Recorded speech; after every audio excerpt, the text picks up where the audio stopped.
जो है ना, हम लोग का जितना भी पौराणिक कहानी है वो है साधारण से साधारण इंसान को समझाने के लिए एक सहज मतलब सरल प्रक्रिया मान सकते हैं कि जिसको पता नहीं जोडिया क्या है, जिसको पता नहीं प्लेनेट का मूवमेंट क्या है, उसको समझाने के लिए जो ढालिया चल रहा है या साढ़े साथी चल रहा है, तब शनि का चलन आपके ऊपर, आपका मून साइन के ऊपर एक्चुअली ये जो आपका हॉरोस्कोप है इसमें जो चंद्रमा है, चंद्रमा क्योंकि हम लोग मानते हैं चंद्रमा माँ मन का कारक ग्रह, माँ का कारक ग्रह, और मन के ऊपर हम लोग कभी भी देखिए कुछ भी होगा मन के ऊपर ज्यादा आता है, उसके बाद जो आता है वो आपका फिजिकल इम्पैक्ट, पहला आता है मेंटल इम्पैक्ट। तो सैटर्न जैसा मैलेफिक प्लैनेट का जब भी चलन होता है, उसका जब भी मूवमेंट होता है, तब वो चंद्रमा से किस हाउस में बैठा है, जैसे चंद्रमा का 12th हाउस, चंद्रमा के 7 का हाउस और चंद्रमा का 2nd हाउस को पकड़ के हम लोग 3 into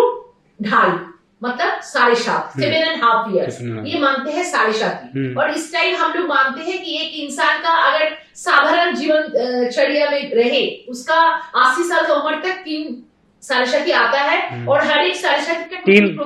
तीन बार जीवन में 3 7.5 ऐसे सिंपल तरीका से कोई अगर 100 साल जीवित रहे तो उसको और भी 7.5 आ जाएगा। लेकिन 30 इयर्स बात करके ऐसे हम लोग पकड़ते हैं कि एक 80 साल जो जीवित रहेगा साधारण तरीके से उसका जिंदगी में 3 7.5 आएगा। पहला 7.5 में उसका क्या होगा, उसका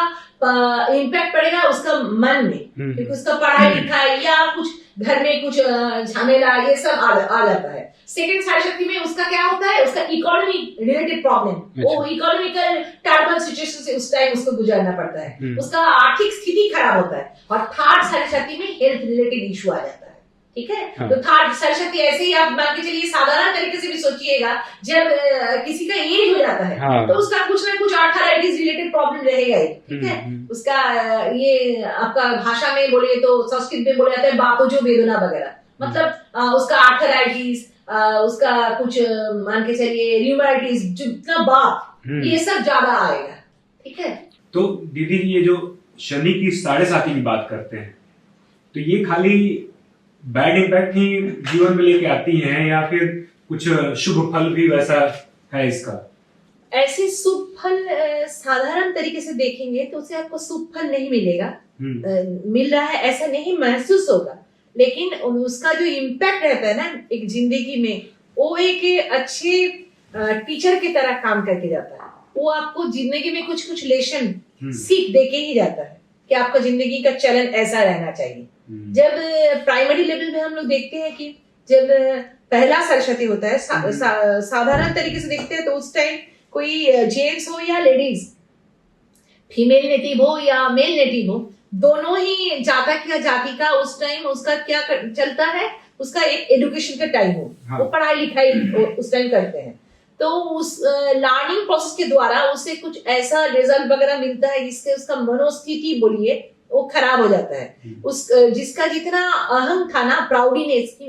आई am able to do anything, मुझे कुछ भी आ जाएगा, थोड़ा पढ़ाई करने के बाद बावजूद भी मुझे अच्छा रिजल्ट आ जाएगा, उसका उस टाइम पहले पता चलता है कि सच में मैं कौन हूँ, हु एम आई,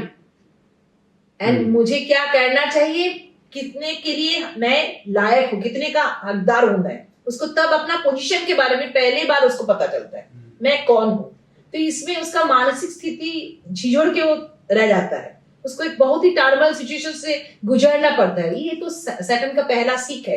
एक अच्छा टीचर, एक अच्छा डिक्टेटर और अच्छा मेंटर का जो काम है एज प्लेनेट के तौर पे सैटर्न का वही काम होता है।